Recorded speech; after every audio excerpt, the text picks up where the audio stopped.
बिस्मिल्लाहिर्रहमानिर्रहीम। ये हमारा फ़ाइनल ईयर ग्रुप प्रोजेक्ट है जिसकी प्रेजेंटेशन और डेमोन्स्ट्रेशन है। तो हमारा बेसिकली प्रोजेक्ट का टाइटल है close loop power generation using hydrogen fuel cell. हमारे ग्रुप सुपरवाइज़र हैं, प्रोजेक्ट के सुपरवाइज़र हैं सर डॉक्टर आमिर कमर साहब, और मेरा नाम वकास रफ़ीक है। मेरे बाकी मेंबर्स मोहम्मद एयाज़ और मेरे साथ फैसल नवाज़ हैं। तो बेसिकली हमारा प्रोजेक्ट जो है वो close loop power generation using hydrogen fuel cell है। तो बेसिकली हमारे पास हम पावर जनरेट कर रहे हैं हाइड्रोजन फ्यूल सेल्स को यूज़ करते हुए, और फिर जो हम इलेक्ट्रिकल पावर जनरेट कर रहे हैं फ्यूल सेल के साथ हमें जो यूज़फुल प्रोडक्ट मिल रही है उसको क्लोज लूप के ज़रिए वापस इनपुट के ऊपर भी यूज़ करें। तो बेसिकली आउटपुट को फीडबैक करके इनपुट पे यूज़ करना क्लोज लूप कहलाता है। तो बेसिकली हमारे प्रोजेक्ट के अंदर 3 मेन फेजेज़ हैं। तो पहला फेज़ है हमारे पास इलेक्ट्रोलिसिस, जिसके लिए हम यूज़ कर रहे हैं PEM proton exchange membrane electrolysis module. उसके बाद हमारे पास वाटर स्टोरेज टैंक है। दैन थर्ड हमारे पास हाइड्रोजन फ्यूल सेल है।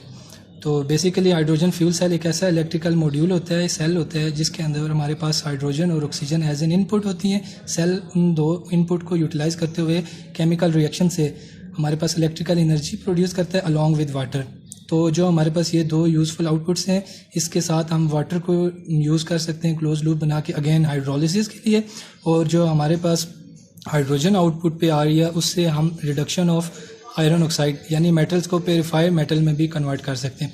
तो बेसिकली जो हमारे पास मॉड्यूल है PEM का काम ये होता है कि हमारे पास वाटर की ब्रेक डाउन या इलेक्ट्रोलिसिस कर देना, वाटर को कन्वर्ट कर देना गैसेस के अंदर H2 और O2, जो कि बेसिकली हमारे फ्यूल सेल के इनपुट के ऊपर रिक्वायरमेंट है। तो बेसिकली PEM मॉड्यूल का तो ये काम है। उसके बाद हम इन टैंक से एक पाथ बना के इन गैसेस को फ्यूल सेल की इनपुट पे यूज़ करेंगे।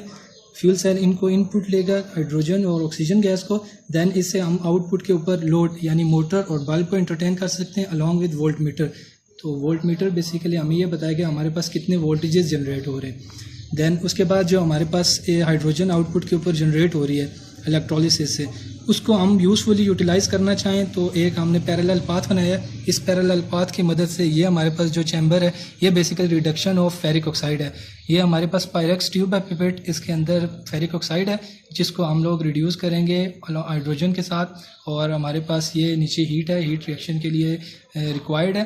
तो फिर इसे हम प्योरीफाई मेटल में इसको कन्वर्ट कर देंगे। तो बेसिकली हमारा सर्किट ये काम कर रहा है। अच्छा, तो वाटर इलेक्ट्रोलिसिस के लिए सबसे पहले कंटेनर वाटर टैंक के अंदर सबसे पहले वाटर इंसर्ट करना है, जो कि कंटेनर की कैपेसिटी है 25 ml। तो हमने 17 ml इसके अंदर पानी डालना है। तो सबसे पहले O2 सिलेंडर के अंदर पानी इंसर्ट करेंगे।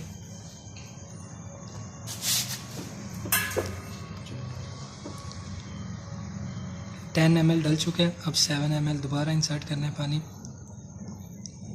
ये प्योरीफाइड वाटर है, डिस्टिल्ड वाटर है, इसके अंदर इम्प्योरिटीज़ नहीं होनी चाहिए। अब ये वाटर जो सिलिकॉन ट्यूब है इसको हम PEM की O2 साइड्स पे लगा देंगे, जो कि हमारे पास एनोड है। ये इसको हम लोग 5 मिनट तक सोक करेंगे इसकी प्लेट्स को। अब H2 सिलेंडर के अंदर वाटर इंसर्ट करने, 10 ml वाटर इसके अंदर जा चुका है।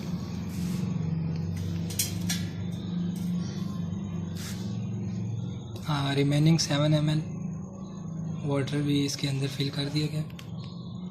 अब इस सिलिकॉन ट्यूब को वापस कैथोड पे जोड़ देंगे। जब ये पाइप कनेक्ट हो गया, अब ये दोनों ट्यूब सक हो गई हैं इसके अंदर वाटर के अंदर।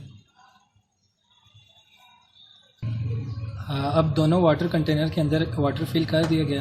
अब PEM जो इलेक्ट्रोलिसिस मॉड्यूल है उसको 3 वोल्ट जो इनपुट पे चाहिए होते हैं इलेक्ट्रोलिसिस के लिए। वाटर को ब्रेक डाउन करने के ऊपर एनोड और कैथोड के ज़रिए हम लोगों ने इनपुट पावर देनी होती है, वोल्टेजेस प्रोवाइड करने होते हैं, जो कि हमारे पास यहाँ पे DC बैटरी या सेल यूज़ किया हमने 1.5 वोल्ट ईच।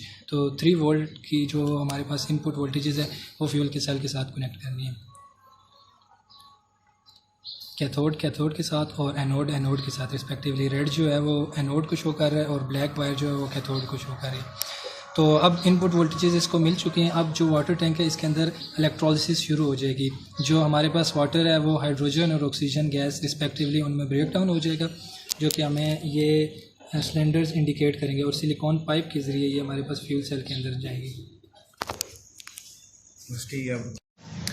तो हमारे पास वाटर इलेक्ट्रोलिसिस का प्रोसेस कंप्लीट हो चुका है। वाटर कम्प्लीटली ब्रेक डाउन हो चुका है हाइड्रोजन और ऑक्सीजन गैस में। तो बेसिकली ये जो हमारे पास ये पाइप है, ये हमारे पास हाइड्रोजन गैस जो कि फ्यूल सेल की H2 की इनपुट है, यहाँ से इस सिलिकॉन पाइप के ज़रिए फीड कर रहे हैं। और जो हमारे पास ये साइड है, ये बेसिकली सिलिकॉन पाइप, ये हमारे इस फ्यूल सेल की ऑक्सीजन जो हमारे पास O2 है, जो कि हम लोग सेल को इनपुट के ऊपर दे रहे हैं। तो बेसिकली ये दो पाइप हाइड्रोजन और ऑक्सीजन हमारे पास कैरी कर रहे हैं। तो बेसिकली फ्यूल सेल को अपनी दो इनपुट्स मिल चुकी हैं, हाइड्रोजन और ऑक्सीजन। अब बेसिकली सेल ने क्या करना है, हाइड्रोजन गैस से हमने H+ प्रोटॉन एक्सचेंज मेम्ब्रेन के ज़रिए एनोड से कैथोड साइड पे पास करवा देना है। और जो हमारे पास H है जो स्प्लिट हो जाएगा इलेक्ट्रॉन और प्रोटॉन में। जो हमारे पास इलेक्ट्रॉन है उसको यूटिलाइज़ करना है हमने लोड के ज़रिए। जो बेसिकली हमारे पास ये मोटर है, जो हमने यहाँ पे सेल के ऊपर एक हमने पाथ बना दिया है, एक हमने लोड लगा के इसको एंटरटेन करना है। और हमारे पास यहाँ वोल्ट मीटर है। तो बेसिकली ये हमारे पास जो है सेल अब इलेक्ट्रिसिटी बनाना शुरू हो गया। तो हम बेसिकली हम चेक करेंगे हमारी मोटर चल रही है या नहीं चल रही। तो बटन को हम ऑन करते हैं, तो हम देख रहे हैं कि हमारे पास वोल्टेजेस भी अपीयर हो रहे हैं वोल्ट मीटर के ऊपर। 0.9 वोल्ट हमारे पास जनरेट हो रहे हैं और ये हमारे पास मोटर भी चल रही है। तो बेसिकली जो हमारे पास फ्यूल सेल है उसकी कैपेसिटी 0.9 वोल्ट तक है। तो ये 0.9 वोल्ट तक कंसिस्टेंटली जनरेट कर सकती है। तो बेसिकली हमारे सेल ने हाइड्रोजन और ऑक्सीजन को यूटिलाइज़ करते हुए इलेक्ट्रिसिटी बना ली है। तो हमारे पास ये मोटर चल रही है लोड पे और वोल्टेजेस भी अपीयर हो रहे हैं वोल्ट मीटर पे, जैसे कि ये वीडियो में नज़र आ रहा है। तो बेसिकली हमारे पास ये जो साइड है आउटपुट की, ये पाइप, बेसिकली ये पाइप हमारे पास आउटपुट के ऊपर जो फ्यूल सेल वाटर प्रोड्यूस कर रहा है, जिसको हम क्लोज लूप की मदद से वापस यहाँ वाटर टैंक है, यहाँ पे वाटर प्रोड्यूस होगा। इस वाटर को अगेन इलेक्ट्रोलिसिस के लिए यूटिलाइज़ कराने के लिए एक पाथ बना के इन टैंक के अंदर हम लोग पाथ बना के इसको दे देंगे।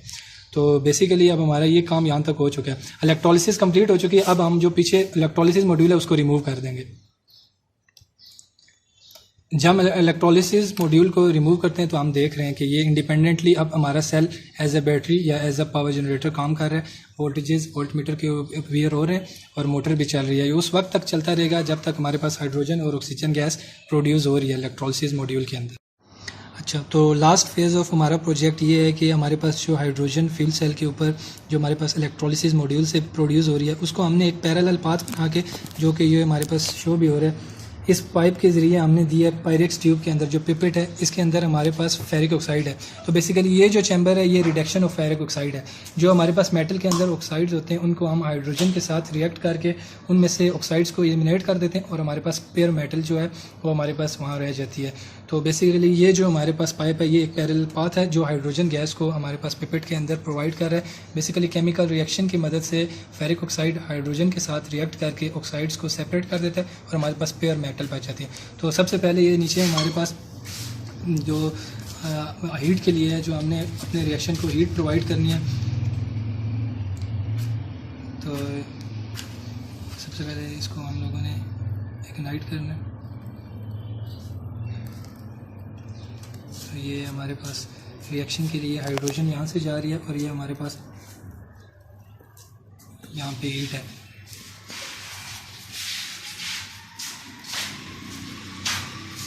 तो ये हमें नज़र आ रहा है, जो इसका कलर था पहले ऑरेंज, डार्क ऑरेंज, तो बेसिकली अब ये इसके साथ रिएक्ट करके ब्लैक हो जाएगा। जो ब्लैक ये इंडिकेट करता है कि फेरिक हमारे पास अब पेयर मेटल बन चुका है Fe, और इसमें से जो ऑक्साइड्स थे वो हाइड्रोजन के साथ रिएक्ट करके वाटर की शक्ल में एलिमिनेट हो चुके हैं।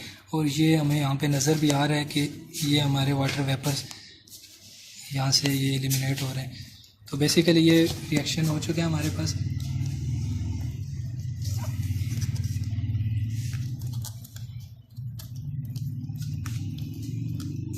एक या 2 मिनट तक ये हीट प्रोवाइड करेंगे स्पिरिट लैंप से।